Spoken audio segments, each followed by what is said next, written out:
कालू जी, अपनी ये काली आंखें खोलो और जरा सामने देखो। वो रानो चिड़िया और उसका पूरा परिवार इस चिलचिलाती धूप में भी अपने खेत में पसीना बहा रहा है। उनके तरबूज के पौधे कितने हरे भरे दिख रहे हैं। देखता हूँ कोरी, सब देखता हूँ। इस रानो को तो मैं जंगल का सबसे अमीर पक्षी बनने नहीं दूंगा। हमारा खेत खाली पड़ा है और वो तरबूज उगाने चली है। मुझे तो उसके बच्चों की चहक सुनकर ही आग लग जाती है। तो फिर कुछ करते क्यों नहीं? कोई ऐसा तरीका निकालो कि रानो की सारी मेहनत मिट्टी में मिल जाए और हमारे पास जंगल में सबसे ज्यादा पैसा हो।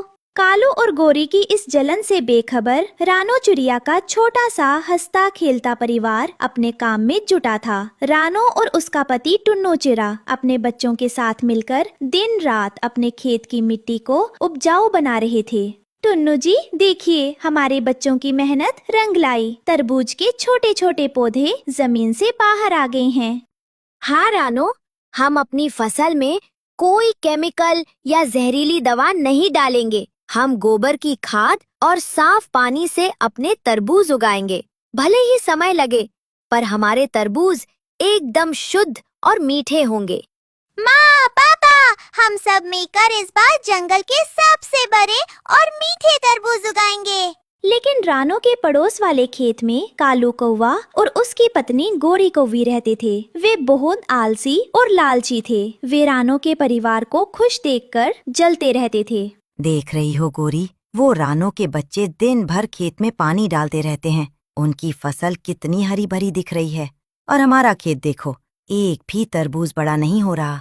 मुझे तो इस रानो से बहुत चिढ़ होती है। कालू जी, कुछ भी करो, लेकिन रानो के तरबूज बाजार में हमसे पहले नहीं बिकने चाहिए, वरना हमारी नाक कट जाएगी। तभी कालू कौवा के दिमाग में एक शैतानी विचार आया। वह बाजार से एक चमकीली लाल रंग की जहरीली दवाई और एक बड़ा सा इंजेक्शन खरीद लाया। गोरी, अब देखो मेरा जादू। इस इंजेक्शन से मैं अपने छोटे छोटे तरबूजों में ये दवा डाल दूंगा। देखना, रातों रात हमारे तरबूज रानो के तरबूजों से 4 गुना बड़े हो जाएंगे। लेकिन कालू जी, ये दवा तो जहरीली है। अगर कोई पक्षी इसे खाकर बीमार हो गया तो? अरे चुप कर, हमें पैसे कमाने हैं, किसी की सेहत से हमें क्या मतलब। बस रात होने का इंतजार करो। रात के अंधेरे में कालू ने अपने सारे तरबूजों में वो जहरीला इंजेक्शन लगा दिया। सुबह जब सूरज निकला तो पूरा जंगल हैरान रह गया। कालू के खेत में बहुत बड़े बड़े तरबूज चमक रहे थे।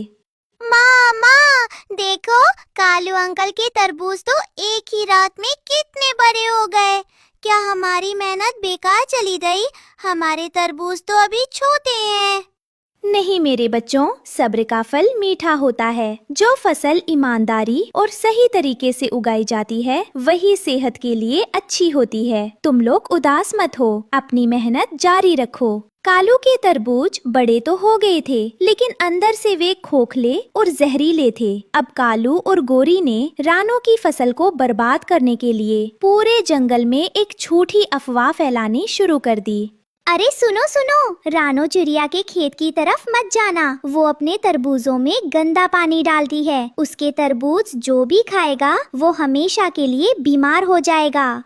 हाँ भाइयों, मेरे तरबूज देखो, कितने बड़े और साफ हैं। रानो के तरबूज तो जहर हैं, जहर।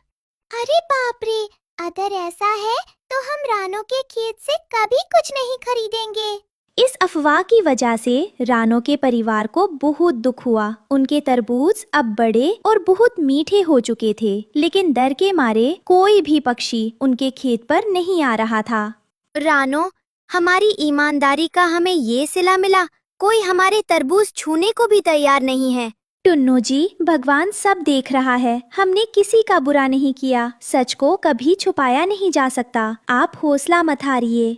उधर कालू कौवा के घर में खुशियां मनाई जा रही थी, लेकिन तभी गोरी कौवी को बहुत जोर की भूख लगी। घर में कुछ और खाने को नहीं था। कालू जी, सब लोग हमारे तरबूजों की तारीफ कर रहे हैं। जरा मैं भी तो चखूं कि ये कितना मीठा है। अरे नहीं गोरी, उसे मत खाना, उसमें जहरीली दवा है।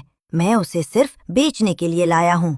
अरे, एक टुकड़ा खाने से क्या होगा? इतना बड़ा तरबूज है। कालू के मना करने के बावजूद गोरी कौवी ने छुपकर उस जहरीले तरबूज का एक बड़ा सा टुकड़ा खा लिया। तरबूज खाते ही गोरी कौवी का गला सूखने लगा, उसका पूरा शरीर नीला पड़ने लगा और वो दर्द से जमीन पर तड़पने लगी। कालू जी बचाओ, मेरे पेट में बहुत तेज दर्द हो रहा है, मुझे चक्कर आ रही है, बचाओ। ओहो गोरी, मैंने मना किया था ना, अब मैं क्या करूं? मुझे डॉक्टर तोताराम को बुलाना होगा। कालू भागता हुआ जंगल के सबसे बुद्धिमान डॉक्टर तोताराम को लेकर आया। डॉक्टर तोताराम ने जैसे ही गोरी की हालत देखी, वे सब समझ गए। कालू, गोरी के पेट में भयंकर जहर फैल चुका है। इसने कोई मामूली चीज नहीं खाई। मुझे सच सच बताओ, इसने क्या खाया है? डॉक्टर साहब, इसने शायद रानो के खेत के पास से कुछ खा लिया था। रानो की फसल ही खराब है। झूठ मत बोलो कालू, मैं अभी तुम्हारे खेत के तरबूज और रानो के खेत के तरबूज दोनों की जांच करूंगा। सच अपने आप सामने आ जाएगा। डॉक्टर तोताराम ने तुरंत अपने औजार निकाले और कालू के चमकीले तरबूज की जांच की। जैसे ही उन्होंने तरबूज को काटा, उसमें से काली और बदबूदार दवा बाहर निकलने लगी। कालू, तुमने अपने स्वार्थ के लिए इस तरबूज में जहरीला केमिकल डाला है। इसी वजह से गोरी की ये हालत हुई है। तुमने पूरे जंगल की जान खतरे में डाली है। डॉक्टर साहब, मुझे माफ कर दो, मुझसे बहुत बड़ी गलती हो गई। मेरी गोरी को बचा लो। इस जहर की दवा मेरे पास नहीं है। गोरी के शरीर के जहर को सिर्फ वही चीज काट सकती है जिसमें भरपूर मात्रा में शुद्ध विटामिन और प्राकृतिक मिठास हो। और ऐसा तरबूज सिर्फ रानो के खेत में है। लेकिन तुमने तो रानो को बदनाम कर दिया। अब वो तुम्हारी मदद क्यों करेगी? कालू रोता हुआ और भागता हुआ रानो के खेत की तरफ गया। वहाँ रानो और उसका परिवार उदास बैठे थे। कालू रानो के पैरों में गिर पड़ा। रानो बहन, मुझे माफ कर दो। मैंने तुम्हारे बारे में झूठ फैलाया। मेरी गोरी मर रही है। डॉक्टर साहब ने कहा है कि सिर्फ तुम्हारा ऑर्गेनिक तरबूज ही उसकी जान बचा सकता है। प्लीज मेरी पत्नी को बचा लो। कालू, तुम कितने गिरे हुए हो। तुमने हमारे बच्चों को भूखा रखा और आज जब खुद पर मुसीबत आई तो हमारे पास आए हो। हम तुम्हारी मदद नहीं करेंगे।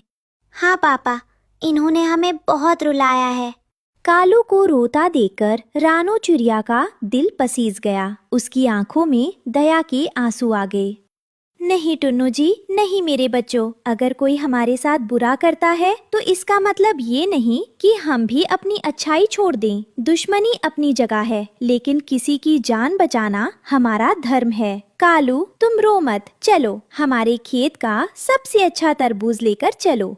रानो ने तुरंत अपने खेत का सबसे बड़ा, मीठा और शुद्ध ऑर्गेनिक तरबूज तोड़ा और कालू के साथ दौड़ पड़ी। कालू के घर पर गोरी कौवी की सांसें उखड़ रही थी। डॉक्टर तोताराम ने तुरंत रानो के तरबूज का ताज़ा और शुद्ध रस निकालकर गोरी के मुंह में डाला। मुझे बहुत अच्छा लग रहा है, मेरा दर्द कम हो रहा है। चमत्कार हो गया। रानो के तरबूज की शुद्धता ने जहर का असर खत्म कर दिया। गोरी, तुम्हारी जान बच गई। गोरी कौवी ने जब होश में आकर देखा कि रानो चिड़िया खुद वहाँ खड़ी है और उसकी आंखों में उसके लिए चिंता है, तो गोरी का घमंड और नफरत पानी पानी हो गई। रानो बहन, मैंने तुम्हारे साथ इतना बुरा किया, फिर भी तुमने मेरी जान बचाई। मुझे माफ कर दो बहन, मुझे माफ कर दो। रानो बहन, टुन्नू भाई, आज से हम कभी किसी से जलन नहीं करेंगे। हम भी तुम्हारी तरह ईमानदारी से मेहनत करेंगे। ये केमिकल का रास्ता बहुत बुरा है। चलो, सुबह का भूला अगर शाम को घर लौट आए तो उसे भूला नहीं कहते।